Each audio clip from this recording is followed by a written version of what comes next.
Беа вклучени во два одвоени случаи на спасување на планинари во текот на една ноќ. Државјанин на Романија вчера се изгубил во реонот Матка во близина на пештерата Врело, пошто синоќа во 21:55 пријавил на бројот 112. На лицето му била дадена јасна инструкција да не се поместува од местото каде што се наоѓа, бидејќи поради ноќта, непристапниот терен и дезориентацијата, тоа представувало најбезбедна опција и воедно овозможувало полесно спроведување на потрагата, велат од Центарот за управување со кризи. Лицето е пронајдено во 3:45, видно испаничено и дезориентирано, но во стабилна здравствена состојба. Од друга страна, тројца планинари се евакуирани од непристапен терен на Шарпланина, откако претходно пријавиле дека се заглавени и дека на едниот од нив му се слошило. Вчера во 18 часот и 46 минути во секторот за внатрешни работи Тетово, АЧ од село Жеровјане побарал помош за него и за уште две лица, НМ од село Слатино и БА од село Глоѓи. Пријавителот известил дека со возило пристигнале до местото викано Три води во атарот на село Теарце, пошто пешки се упатиле кон Шарпланина, каде поради тежок и непристапен терен останале заглавени, а при тоа одеднаш му се влошила здравствената состојба со болки во градите и отежнато дишење. Веднаш по добената пријава, известени се полициското оделение Теарце и територијалната противпожарна единица, лоцирана во село Лешок. НМ и БА успеале да го симнат АЧ до местото викано Бачило, каде биле пречекани од спасувачка екипа на територијалната противпожарна единица. По пронаоѓањето, групата заедно со спасувачите пешки се спуштила до нивното возило, а во 20 часот и 40 минути кај местото Три води биле прифатени од полициски службеници од полициското оделение Теарце. Лицата безбедно се спроведени до регионалниот пат кај село Лешок, каде пристигнала екипа на итната медицинска помош од Тетово. И покрај немањето потврда за присуство, сепак Левица утре ќе се обиде да организира координативна средба за градење заеднички опозицијски став за изборниот законик. Во меѓувреме, мнозинството обвини дека опозицијата, предводена од СДСМ, Левица и ДУИ, не се бори за подобар изборен законик, туку да нема изборен законик. Од СДСМ пак возвраќа дека одбивањето на премиерот, електронското или гласањето по пошта на диаспората да се изземе од измените во изборниот законик е доказ дека власта не сака овој закон да биде донесен. Инаку изборниот законик е последниот од целосно исполнување на реформската агенда зададена од Брисел.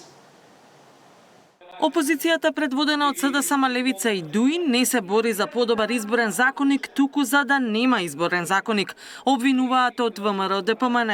На 3 дена пред истекот на рокот за донесување на новите изборни правила, со цел тие да влезат како исполнета обврска од реформската агенда. Уште еднаш ја повикуваат опозицијата да ги надмине разликите околу гласањето на диаспората, изборните единици и рекламирањето во изборната кампања. За прв пат по подолг период постоеше реална можност новиот изборен законик да биде донесен со широк политички консенсус.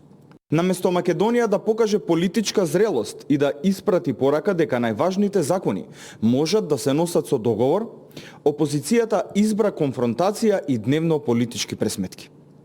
ВМРО ДПМН и понатаму останува на ставот опозицијата да седне и да се договори што сака, а ние веднаш тоа и ќе го прифатиме, само да се олесни гласањето на диаспората. Од СДСМ пак возвраќаат дека одбивањето на премиерот Мицкоски, електронското гласање или гласањето по пошта на диаспората да се иземе од овие измени на изборниот законник, а за тоа да расправа експертска комисија до 28 е доказ дека власта не сака овој закон да биде донесен. Ова е уште еден обид да се иземе од одговорност, да избега од одговорност. Диаспората гласа и сега, а она што Мицкоски го предлага е механизам за кражба.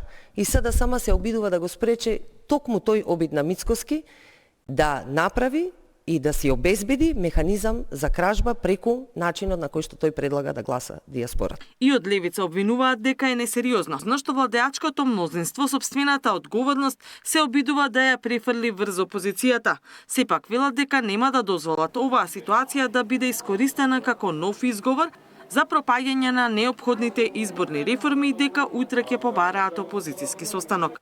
Затоа во понеделник иницираме координативна средба на сите опозицијски политички субјекти на која ќе се направи обид да се усогласат ставовите и да се формулира заеднички предлог што ќе биде доставен до владеачкото мнозинство. За левица суштината на овие разговори е една изборна единица, коментираат од партијата на Пасиев. За сега ниту една опозицијска партија не одговорила на повикот на левица.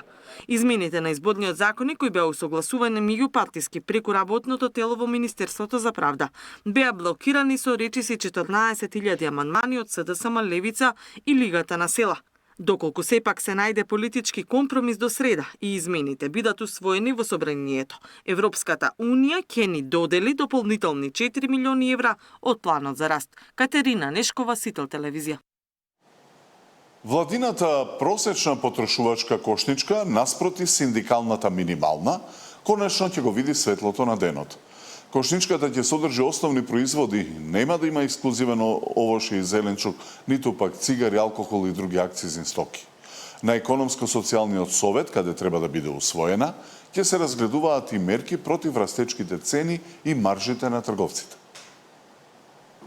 Конечно, владината кошница ќе почне да се применува, како против одговор на синдикалната. Се очекува да биде усвоена на економско-социјалниот совет, кој ќе се одржи во среда или четврток. Скроена како поверодостојна од она на синдикатот, ги содржи само неопходните производи, без луксузните, како алкохол, цигари и одмор во странство. Во пресметките нема и овош и зеленчук кој не е карактеристично да се консумира во сезона. Податоците кои ќе покажат колку просечно пари му се потребни на едно семејство за да го помине месецот, ќе се користат во насока за спроведување на економските политики и за заштита на стандардот на граѓаните, велат од влада. Очекувам со статистика да се договориме да не ги дават на време податоците. Ако статистика ги објавува податоците до крајот на месецот, тогаш ние барем до 10 наредниот месец да ги добиваме. На економско-социјалниот совет ќе се разгледуваат и евентуалните мерки против растечките цени на храната и горивата. Иако состанокот со маркетите се уште не е закажан, се очекува да се одржи пред советот, за владата да има информации дали трговците доброволно ќе ги намалат профитните маржи. Ако и покрај предупредувањето продолжат да ги билдаат цените, ќе бидат воведени мерки. Цело време треба да се опоменуваат, внимават, па дури некош и да се преземат вакви непопуларни, не економско популарни мерки со кои што ќе има ограничување на цени со цел да се заштити стандардот на граѓаните доколку гледаме неисправни економски политики и логики на самите трговци или добавувачи.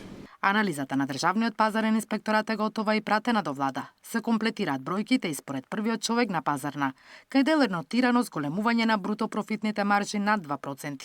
Образложението на трговците било поради повисоките транспортни трошоци и зголемените плати на вработените.